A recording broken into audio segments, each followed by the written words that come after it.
All right, I have someone else I want to honor before we bring on some very crucial, one of my best friends. Now, there are some friends, and I have a lot of friends, but this is one of my best friends. Mr. Bill Cambell is a good friend. We have walked together when we were young and had a head full of hair. We started in Summerhill as young men, and he was a council person that was with me all the while I was struggling over there. He was standing by me and his lovely wife. I want you to give a great big standing ovation for a friend that's been with me 50 years, Mr. Cambell. And when I was trying to build this church, he helped me to make it happen.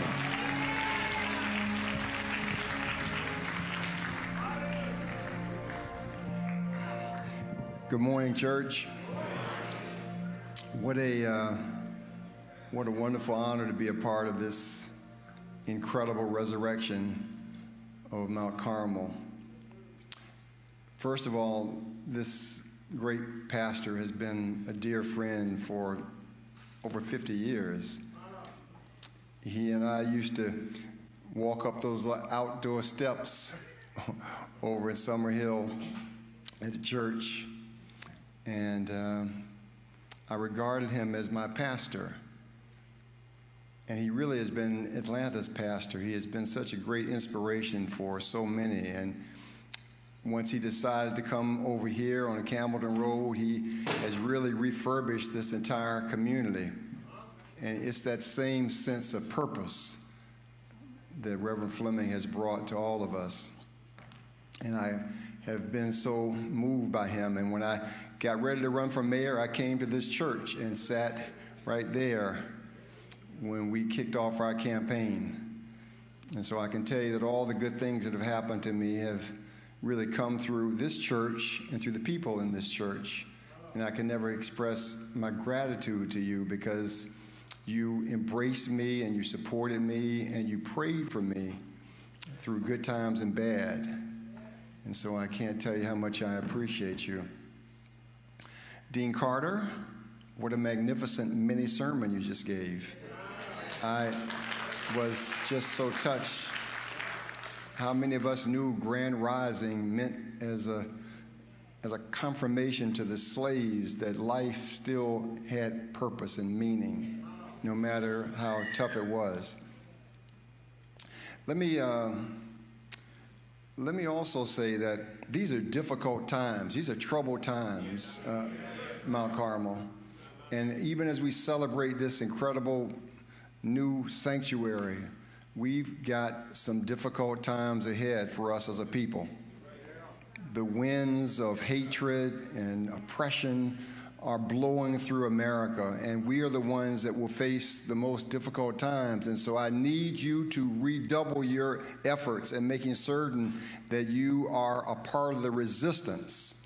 We are never going to go back. No matter how many times, no matter how much they say it, no matter how many times on their hat they say, "Make America great again," you know what that means. That does not include us. And so I need us to be focused and committed. You know, when they always ask me, they say, you know, what do you mean by being committed? And I say, well, you know, have you ever had bacon and eggs? I say, well, the chicken was involved, but the pig was committed. That's great material. They don't even know about how good. I got some other good material, Reverend Fleming. Let me say two more things. First and foremost, we are privileged to stand in the shadow of greatness. Andrew Jackson Young is one of the most incredible Americans that we have ever known, and a privilege to serve with him and to call him a friend and a leader.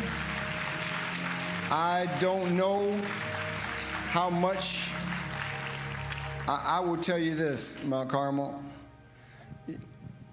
We may not have been able to have Thomas Jefferson and Benjamin Franklin and George Washington, but we have Andrew Young and John Lewis and Joe Lowry, C.T. Vivian. These are the architects of America.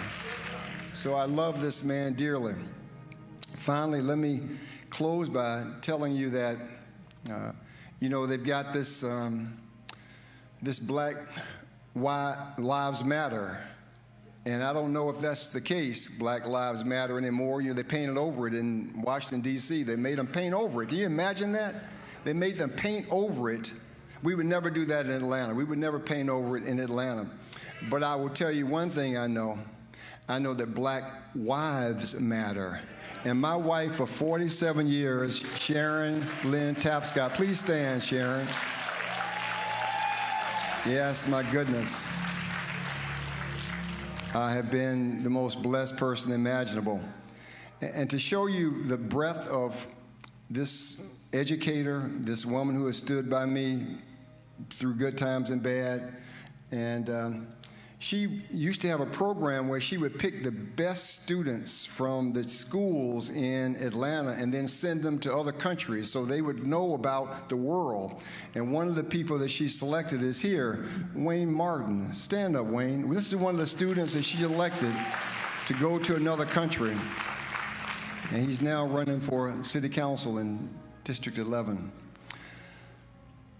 Mount Carmel, nothing has meant more to me than representing you as mayor. It has been the honor of my lifetime, and I can't tell you how much I appreciate it. You know, Atlanta is the best city anywhere in the world. Best city anywhere in the world. And, you know, one of the great things that we do in Atlanta is we honor the civil rights pioneers, the people who have made America great. And only in Atlanta can you drive into the city and you have Andrew Young International Boulevard, you have Ralph David Abernathy, you have MLK, you have John Lewis Freedom Parkway, and of course, you know, you have Campbellton Road, named for me also. I told them not to do it, Reverend Fleming, but they did it anyway, but I accept the honor. I love you, Mount Carmel. I love this pastor, and I love what you have meant to the city of Atlanta. May God bless you and keep you.